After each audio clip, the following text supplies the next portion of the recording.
बुद्धनगर में अक्षय नाम का एक लड़का रहता था और वह पढ़ाई खत्म करने के बाद बिना किसी काम के दिन भर इधर उधर घूमता रहता था। उसे किसी भी काम में मन नहीं लगता था। उसका कोई ऐसा सपना नहीं था जिसे पाने के लिए वह मेहनत करता।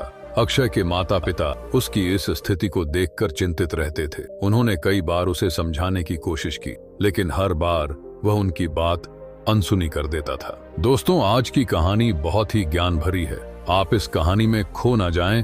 इससे पहले वीडियो को एक लाइक करके बोधिज्ञान चैनल को सब्सक्राइब कीजिए। अगर आप भी गौतम बुद्ध को दिल से मानते हैं तो कमेंट में नमो बुद्धाय लिखना ना भूले। तो चलिए कहानी शुरू करते हैं। अक्षय का दिन कोई न कोई में निकलता था। वह अक्सर अपने दोस्तों के साथ नदी किनारे चाय की दुकान पर बैठकर बातें करता रहता था। कभी वह मोबाइल पर गेम खेलता तो कभी बिना किसी काम के सोशल मीडिया पर टाइम पास करता रहता था। धीरे धीरे उसकी यह आदतें उसकी सेहत पर भी असर डालने लगी थीं। उसका शरीर कमजोर हो रहा था, आंखें लाल रहने लगी और वह मानसिक तनाव महसूस करने लगा। उसके मित्र भी उसकी हालत को लेकर मजाक उड़ाने लगे थे।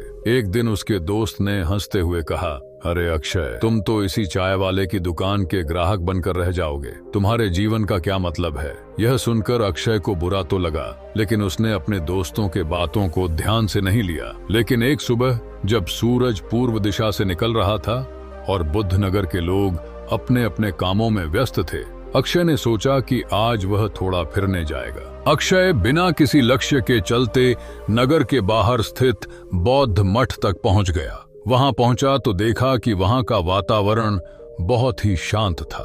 वहीं पर मठ के पास एक बड़ा सा बोधि वृक्ष था, जिसके नीचे एक बौद्ध भिक्षु ध्यान में मग बैठे हुए थे। अक्षय ने उन्हें कुछ देर तक देखा और फिर धीरे धीरे उनके पास जाकर बैठ गया। भिक्षु ने आंखें खोली और अक्षय को अपनी ओर देखते हुए मुस्कुराने लगे। उन्होंने बड़े प्यार से कहा, बेटा, क्या तुम किसी परेशानी में हो? तुम मुझे बहुत चिंतित लगते हो। अक्षय ने अपनी जीवन की कहानी भिक्षु को बताने लगा। कहा, स्वामी जी, मेरे जीवन का कोई मतलब नहीं है। मैं हमेशा बिना काम के बैठा रहता हूँ और मुझे समझ में नहीं आता कि मैं क्या करूँ। मेरे ना तो कोई सपना है और न ही किसी चीज के लिए प्रेरणा।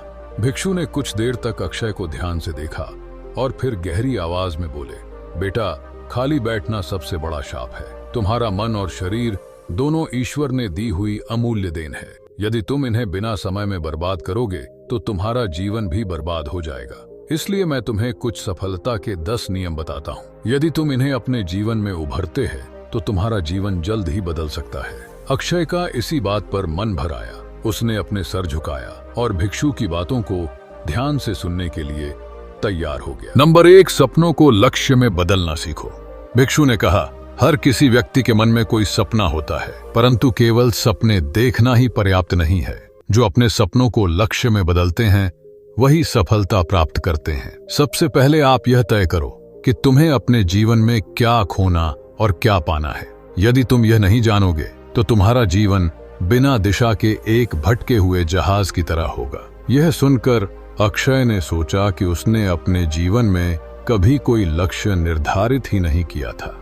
उसका मन पहली बार अपने जीवन की दिशा के बारे में सोचने पर मजबूर हुआ। नंबर 2, समय का सही उपयोग करो। भिक्षु ने, बेटा, इस संसार में समय सबसे मूल्यवान चीज है।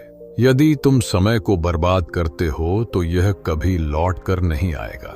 जो इंसान समय की कदर नहीं करता उसे जीवन में कभी भी सफलता नहीं मिलती। हर क्षण को एक त्योहार की तरह देखो और उसका उपयोग करो। वो नया दिन होगा जिसमें तुमने कुछ नया सीखा हो या कोई ऐसा कार्य हो जो तुम्हारे लक्ष्य के करीब ले जाए।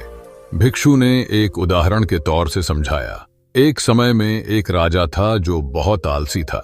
उसके राज्य का हाल बुरा था क्योंकि वह हमेशा सोचता रहता कि वह कल से काम करेगा। एक दिन उसका राज्य शत्रुओं ने छीन लिया। तब राजा को एहसास हुआ कि उसका आलस ही समय की बर्बादी है। उसकी हार का कारण सिर्फ आलस था। नंबर 3, ध्यान और एकाग्रता को अपनाओ।